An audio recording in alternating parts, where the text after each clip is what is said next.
6:45. This is the Sri Lanka Broadcasting Corporation.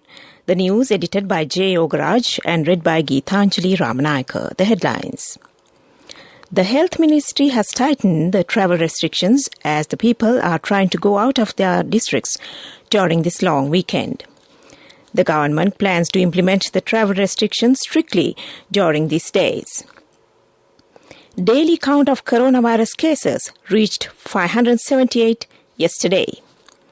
The Health Ministry reported that there's a sharp drop in coronavirus infections and death toll during the last few days. The Ministry of Housing says around 60,000 houses will be built by 2024. The Education Ministry says all necessary arrangements are made to reopen the schools on the 21st of this month.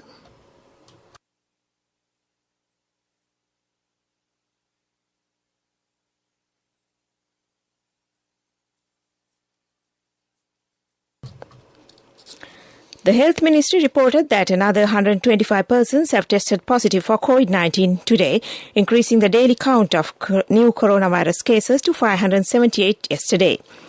Sri Lanka's coronavirus caseload has climbed to 531,648, while over 25,500 infected patients are currently being treated across the island. Total recovery stands at 492,621, while the death toll has risen to 13,484. The Health Ministry reported that there is a sharp drop in coronavirus infections and death toll during the last few days. The ambassador of the Czech Republic to Sri Lanka, Milan Havoka, has paid a farewell call on Foreign Minister Professor G.L. Peiris at the Foreign Ministry in Colombo. Minister Peiris welcomed the visiting ambassador, resident in New Delhi, and underscored the close and cordial relations existing between Sri Lanka and the Czech Republic, the Foreign Ministry said. Reciprocating the sentiments of the Foreign Minister, Ambassador Havoka conveyed his deep appreciation for the strong support extended by the government of Sri Lanka in further consolidating cooperation between the two countries during his tenure as the Czech ambassador.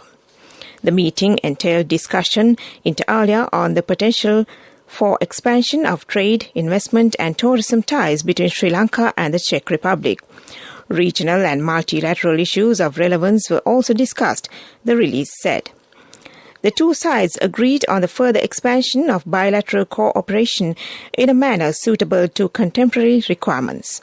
The ambassador had also expressed his special appreciation for the existence attendant to Czech nationals in Sri Lanka during the COVID-19 pandemic.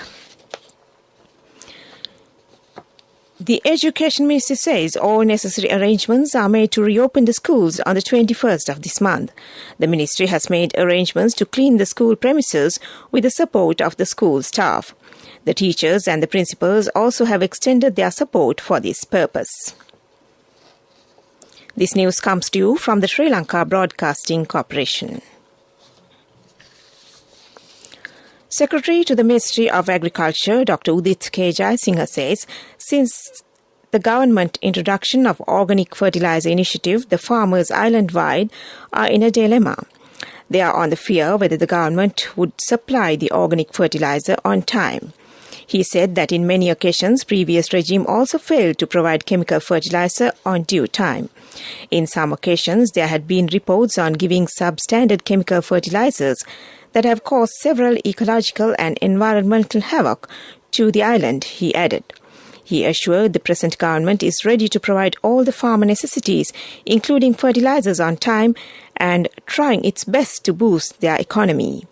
He said the government has taken measures to promote all other agricultural sectors, including paddy farming and the large-scale plantation sector.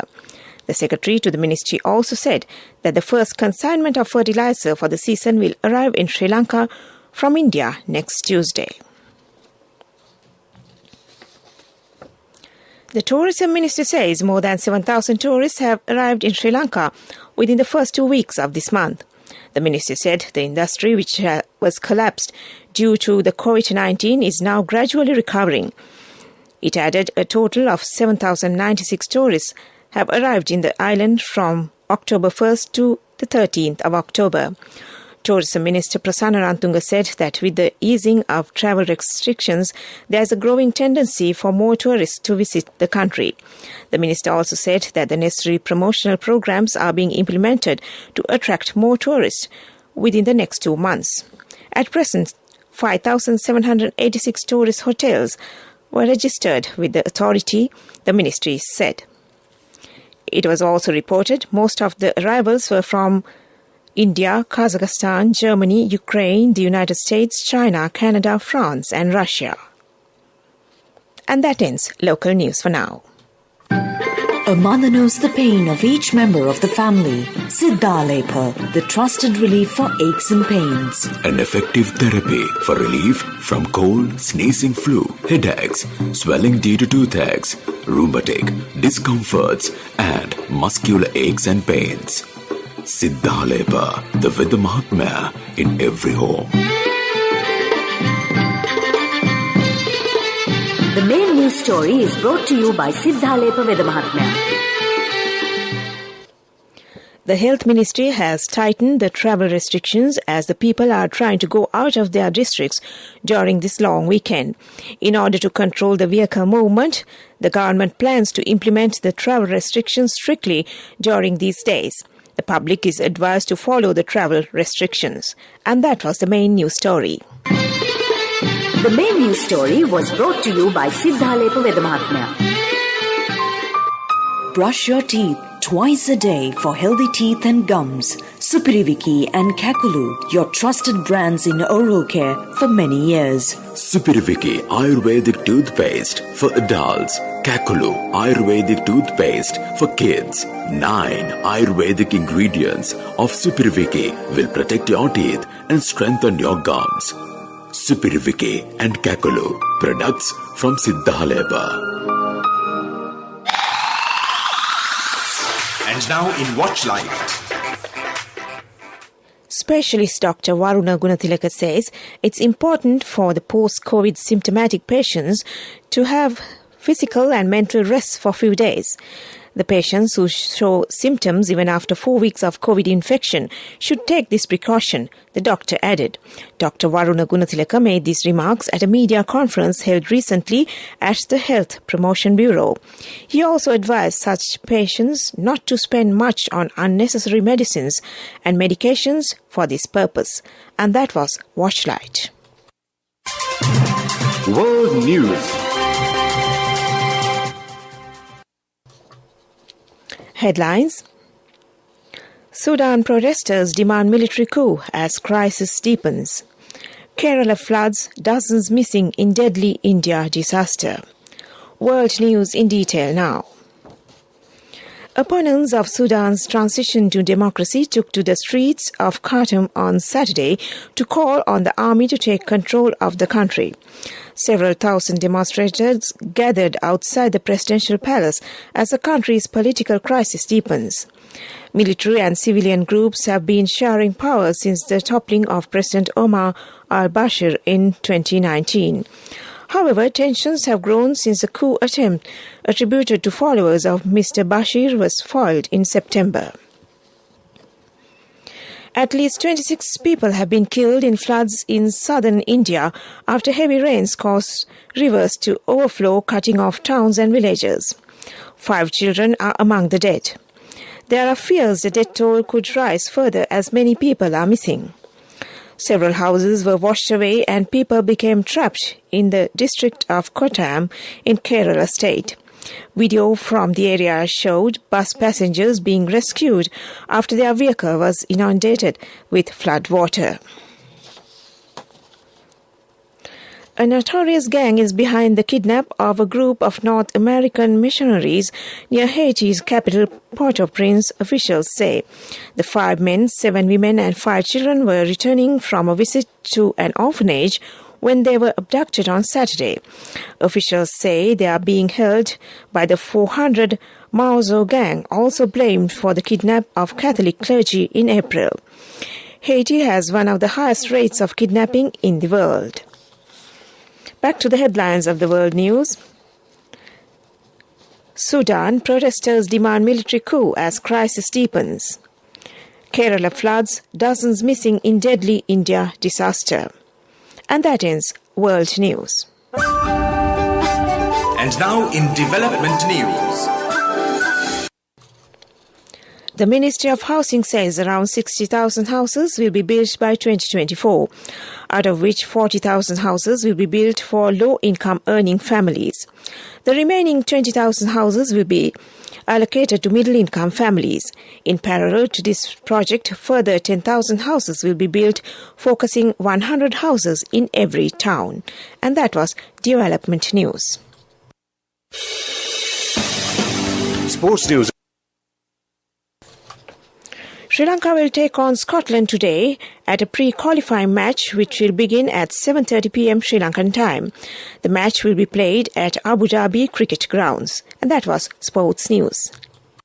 Cash through NSB globally and win wonderful gifts locally. Will you be the lucky winner of the NSB Golden Jubilee? 50 gold sovereigns for the top prize winner of the NSB Golden Jubilee. Scooters for the 10 second prize winners. iPhones for the 10 third prize winners. Mountain bikes for the 29 fourth prize winners. From October 1st, 2021 to September 30th, 2022. Remit a minimum of $100 or an equivalent amount in any foreign currency through NSB U Trust for 6 months consecutively. Send more money and increase the chances of winning. Business News, sponsored by National Savings Bank, the safest place for your money. Bank of Ceylon has been appointed as the settlement bank by Lanka Clear for their interbank US dollar online payment system, USD Online, and US dollar draft online image transfer system, UITS. This selection was made through a competitive bidding process. The agreement was signed on October 12, 2021 at the bank's head office by the two parties. And that was Business News. Business News, sponsored by National Savings Bank, the safest place for your money. Cash through NSB globally and win wonderful gifts locally. Will you be the lucky winner of the NSB Golden Jubilee? 50 gold sovereigns for the top prize winner of the NSB Golden Jubilee. Scooters for the 10 second prize winners. iPhones for the 10 third prize winners. Mountain bikes for the 29 fourth prize winners. In economic news, Sri Lanka is looking at a fairly modest and undisturbed economic performance in fourth quarter, says ICRA research in their Economy at a Glance for September 2021 report. The government lifted the quarantine curfew in early October, and 60% of the Sri Lankan population will be fully vaccinated, soon reaching a new milestone. We believe the worst of the Delta variant is behind us. Businesses have learned to deal and operate amidst the pandemic over time, and due to these factors, Sri Lanka is looking at a fairly modest economic performance in fourth quarter. And that was Economic News. Weather Report was sponsored by Dialogue, in partnership with the Ministry of Education, brings Nanasa app, a trilingual educational mobile app for online learning. With video-based lessons from grade 1 to A-levels. Now your child can study with ease on your mobile with the Nanasa app. No subscription fees. Download via Google Play Store, App Store, Huawei Store or Windows. Dialogue, the future today. The Met Department says several special showers will occur in the western, Sabragama, central and northwestern provinces and in the Galle and Matra districts. Showers or thunder showers may occur at a few places in the Ua province and in the Ampara and Batticaloa district during the afternoon or at night. This weather report was published this morning at 4:30 a.m. Further details could be obtained by visiting the official website of the department. Meanwhile, the international weather forecast website AccuWeather.com reports that the day's weather will be bright with occasional showers. Today's daytime temperature would be around 30 degrees Celsius. There will be light showers in many places in the Colombo district in the night. Tonight's temperature will be around 27 degrees Celsius and there will be scattered showers in selected spots late in the night. The ground temperature would be 27 degrees Celsius at the time of this news broadcast. The air quality index is 19, which shows fair condition in Colombo, and the air quality is generally acceptable for most individuals. And that was the weather report. Weather report was sponsored by Dialogue, in partnership with the Ministry of Education, brings Nanasa app, a trilingual educational mobile app for online learning. With video-based lessons from grade 1 to A-levels. Now your child can study with ease on your mobile with the Nanasa app. No subscription fees. Download via Google Play Store, App Store, Huawei Store or Windows. Dialogue, the future today. To end this news broadcast, back to the headlines. The Health Ministry has tightened the travel restrictions as the people are trying to go out of their districts during this long weekend. The government plans to implement the travel restrictions strictly during these days. Daily count of coronavirus cases reached 578 yesterday. The Health Ministry reported that there is a sharp drop in coronavirus infections and death toll during the last few days. The Ministry of Housing says around 60,000 houses will be built by 2024. The Education Ministry says all necessary arrangements are made to reopen the schools on the 21st of this month. And with that, we end this news broadcast.